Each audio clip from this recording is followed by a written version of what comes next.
Hey everyone, this is Pilot and welcome to the very first mock showcase for my fan project Bionicle Origin 1. For those who are unaware, Bionicle Origin 1 is a project where I, as a fan of Bionicle, attempt to reimagine its rich story and lore. As such, the Origin 1 universe varies heavily from the Prime universe we all know and love. Everything from locations to species and even major events have all been altered to some extent, and this includes the LEGO creations we use to represent characters in the Bionicle universe. The goal of these mock showcases is to provide insight into the process of creating mocks for Bionicle Origin 1, since when creating mocks that are all part of the same universe and story, you have to consider more, beyond just the standard techniques that go into a mock's design. There are certain questions that often come up when I'm building. Does the design of this character fit in with all the rest? Does this design fit with their story? And in the case of canon characters, how do I want to reimagine them?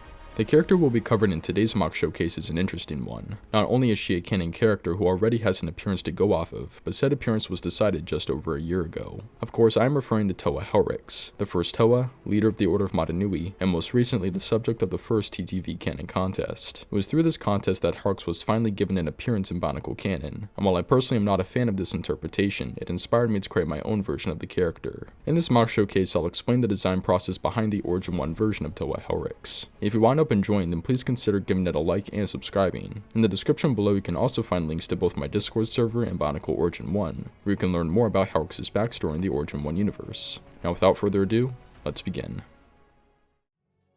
What's nice about creating mocks of pre-existing characters is that, oftentimes, it provides you with a solid place to start. For example, if you were to build a revamp of Toa Helryx, there will be several key features to draw ideas from: the fiery color scheme, a flame sword, and a Kanohi How, to name a few. This usually provides a good foundation to begin building, but with Helryx this wasn't entirely the case. You see, unlike Toa Helryx, I mostly dislike the canon appearance of Toa Helryx, which is why you'll see such a large difference between the canon version and my own. Aside from how fragile this model is, my main issues are with her small stature and frailty. This does a good job at fitting with the canon description of disturbingly frail, but I just don't think that suits the character. My introduction to Helryx was through stories such as Dwellers in Darkness and Reign of Shadows, which both depict her as an assertive and exceedingly powerful Toa of water. In one instance, Helryx is seen raising an entire tidal wave from the ocean, and I find it hard to believe that someone this frail could achieve such a feat. That, combined with the odd choice to give her a hunch, also prevents her from coming off as much of a leader, nonetheless one of an organization as powerful as the Order of Mata Nui. Needless to say, I have some pretty substantial issues with Helryx's canon appearance, but that did give me some strong goals for my own version. For one, I wanted to do away with Helryx being frail,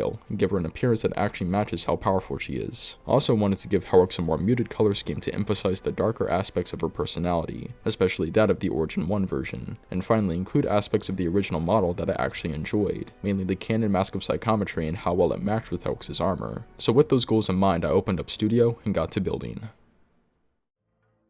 In early 2021, I would complete the first iteration of Toa Helryx. This model stood about 9 inches tall and utilized a frame design that I've used on multiple other Toa mocks. While I have since updated this design for reasons I'll explain later, this version of Helryx still accomplished most of the goals I set out to achieve. The use of a custom torso along with well-armored limb constructions made Helryx look more powerful. In addition, the choice of dark blue and silver for her color scheme accomplished the muted look I was going for, while also giving Helryx an air of nobility. All that was missing was the blend between Helryx's armor and Kanohi, which while not detracting much, was one of my favorite aspects of the original. This, among other grievances I had with the model, would become issues for me to fix in the next version of Toa Helryx. Overall, while this was a good mock, it didn't entirely fit within the criteria that I applied to my builds. This was a great reimagining of the character, in the sense that it fit my ideal appearance for Toa Helryx. It didn't look out of place beside my other mocks either. Helryx used a mix of CCBS and old school technique that's pretty common among my builds, and it also helped that she made use of a custom Toa design that I've used on several other Toa mocks. The problem, however, came with how well this design fits Helryx's story. Being the first Toa and all, I've always imagined the Great Beings treating Helryx as sort of an experiment, so naturally you would expect Helryx to look considerably different from other Toa. As I mentioned before, Helryx made use of a pre-existing Toa design, and while that works, it made her no different from any other Toa in the Origin 1 universe. The Great Beings would eventually come to a final design for the Toa, but that was only after a long and arduous process to get it right. Helryx was essentially a test for the creation of future Toa, so I felt it was important to express that through her design. Question is, how did she turn out?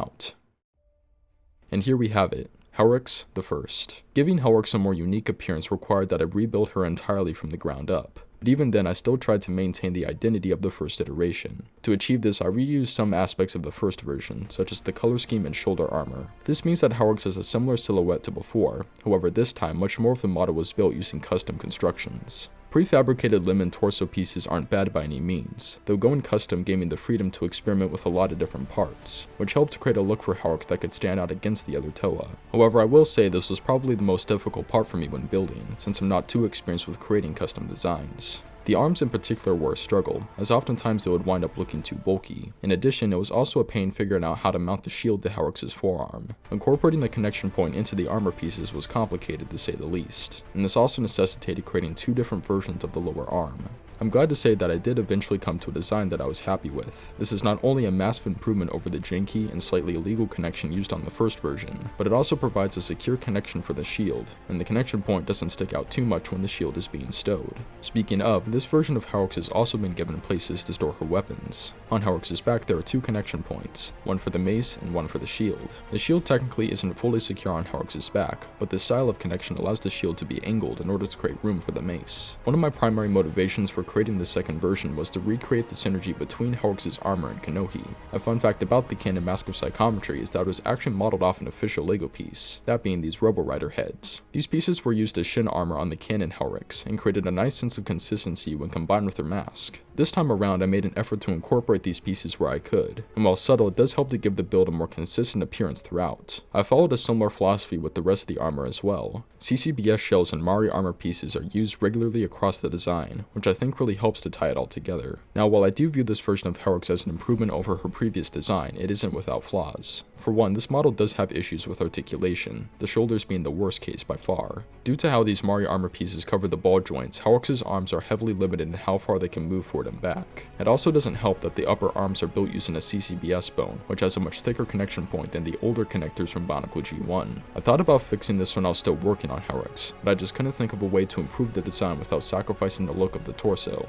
Though I will say one benefit of this design is that it makes it slightly harder for the ball joints to become disconnected, something they are notorious for doing. My other points of criticism are a bit more nitpicky, but I do also see room to improve the proportions and color distribution. When it comes to proportions, it can feel like Helryx's torso is a tad short. This by no means is a Nika build levels of disproportionate, but I also don't think it would hurt to make Helryx's torso 1 or 2 axle lengths taller.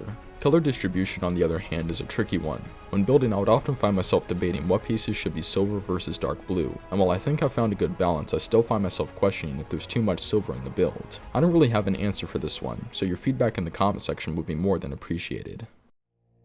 Overall, I am very happy with how this mock turned out. While she isn't flawless by any means, Helryx has gotten to the point where her faults are relatively minor. When I first created this mock, I set out to realize my ideal version of one of my favorite Bionicle characters, and I think I finally accomplished that goal with this newest iteration. As always, I am curious to hear your thoughts in the comment section down below. How would you rate this mock, and do you have any ideas on how to improve it? While you're down there, I'm also interested in what you have to say about the video itself. I'm trying out a brand new format, so it'd be great to have ways to improve on it in future episodes. Lastly, if you want to learn more about the Origin 1 version of Toa Helryx, there's a link in the description to her lore entry on the TTV message boards. This post contains a slew of information about Toa Helryx, including her backstory, equipment, abilities, and personality. And in case you wanted to recreate Helryx yourself, the post also contains a link to download PDF instructions for the build. Thank you for watching this mock showcase for Toa Helryx, and this is Pilot, signing off.